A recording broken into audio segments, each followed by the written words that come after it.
GitHub has over 100 million repositories. Most people use it to share code. But buried inside those 100 million repos, there are tools that professional pen testers, red teamers, and bug bounty hunters use on real engagements. Tools that never get YouTube videos. Tools that never trend on Twitter. Tools that sit there quietly with a few hundred stars, while the same 5 popular tools get recommended over and over again. I spent the last 2 weeks digging through GitHub specifically looking for tools that do something genuinely useful, but that almost nobody in the community is talking about. I found 7 of them, and I want to be clear about something. These aren't beginner toys. These aren't, here's a script that looks cool in your terminal. Every single tool in this video is something a professional security researcher would actually reach for on a real engagement. Some of these completely changed how I approach certain parts of a pen test. One of them solves a problem I didn't even know I had until I saw it.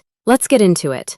Everything in this video is for educational purposes only. Use these tools legally, on systems you own or have explicit written permission to test. Unauthorized use of these tools on systems you don't own is illegal. I am not responsible for any misuse. Also, this video is not sponsored by any of the tools mentioned in this video. Tool number 1, GooFuzz. And this one right here, this is the one that made me stop what I was doing and actually say, why have I never heard of this before? GooFuzz is a reconnaissance and fuzzing tool. But here's what makes it completely different from every other fuzzing tool you've used. It never touches the target server. Let that sink in for a second. Traditional fuzzing tools, dirbuster, gobuster, dirsearch, they work by sending thousands of requests directly to the target web server. They're looking for hidden directories, files, parameters, and they work, but they also show up very clearly in the server logs.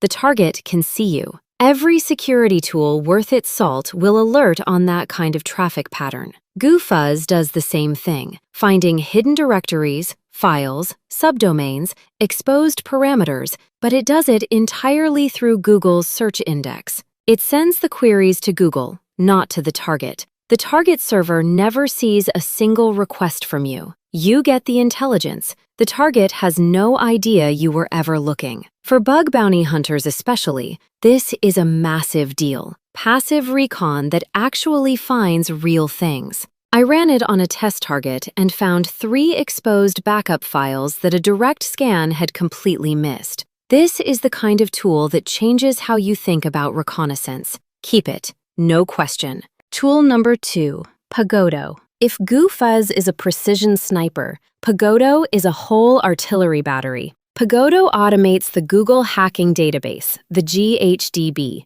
For anyone who doesn't know what that is, the Google Hacking Database is a massive curated list of Google dork queries, search terms specifically designed to find exposed login panels, sensitive files, vulnerable servers, leaked credentials, misconfigured databases, all through public Google search results. The GHDB has thousands of these dork queries. Manually running each one on a target would take days. Pagodo runs them all automatically. For passive recon and bug bounty pre-engagement recon, this is an absolutely essential tool. Keep it. Tool number 3, GitHacker. And this one targets a mistake that developers make more often than you would believe. When developers build web applications, they use Git for version control. Sometimes, accidentally, they leave the .git directory publicly accessible on the web server. That means anyone can visit target.com/.git and potentially access the entire version history of the codebase, source code, credentials, API keys, configuration files, all of it. Most people know this vulnerability exists. What most people don't know is how to actually exploit it properly, because simply downloading the .git folder doesn't give you a working repository. The files are stored in Git's internal object format, not as readable source code. GitHacker solves this completely. Tool number 4, CloudHunter. Cloud misconfigurations are the single most common cause of serious data breaches right now. And one of the most common misconfigurations is storage buckets. AWS S3, Azure Blob Storage, Google Cloud Storage, left publicly accessible with no authentication. CloudHunter automates finding them. You give it a target company name or a set of keywords, and it automatically generates likely bucket naming variations and checks each one for public access across all 3 major cloud providers simultaneously. Tool number 5, Modlishka. And this tool does something that was genuinely considered one of the harder problems in social engineering testing, bypassing 2-factor authentication in phishing simulations. Modlishka is a reverse proxy. The way it works is elegant. Instead of creating a fake copy of a login page, which is how traditional phishing tools work, Modlishka sits between the victim and the real website. The victim sees the real website, completely real. Every logo, every button, every page. It's all being proxied live from the actual target site.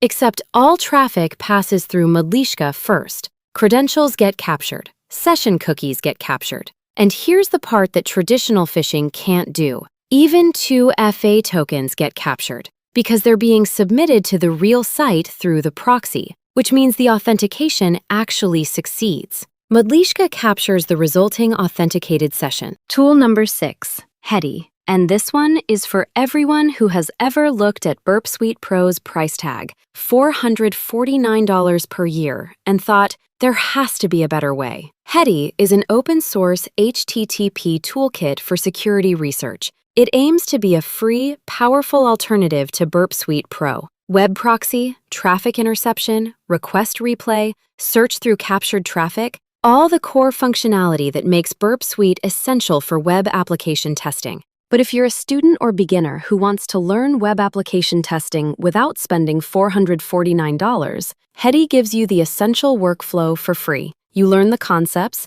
you understand what a proxy does, you get hands-on experience intercepting and modifying requests, and when you're ready for the full Burp Suite experience, the transition is smooth because the fundamentals are identical. Tool number 7, and I kept this one for last because it's the one I think deserves the most attention from red teamers. Villain. Villain is a high-level command and control framework focused on one specific thing: managing multiple reverse shells cleanly and powerfully from a single interface. Here's the practical problem it solves. During a pen test or red team exercise, you often end up with multiple shells on multiple machines. A Windows box, a Linux server, maybe a web server. Managing these across different terminal windows is messy. You lose track of what's connected. You accidentally close the wrong session. You have no shared context between shells. Villain changes all of that. What I genuinely love about Villain compared to other C2 frameworks is how lightweight it is. You're not standing up a complex server infrastructure. You clone it, install 3 pip packages, and run one Python script. That's it. For smaller red team operations or individual pen testers who need organized shell management without the overhead of a full C2 deployment, Villain is exactly right. All links are in the description below. GitHub repos for every tool, so you can go straight to the source. If you want me to do a deep dive on any one of these, a full installation and tutorial video, drop the tool name in the comments. Whichever one gets the most requests is the next video. Subscribe and hit the bell. I find these tools so you don't have to. See you in the next one.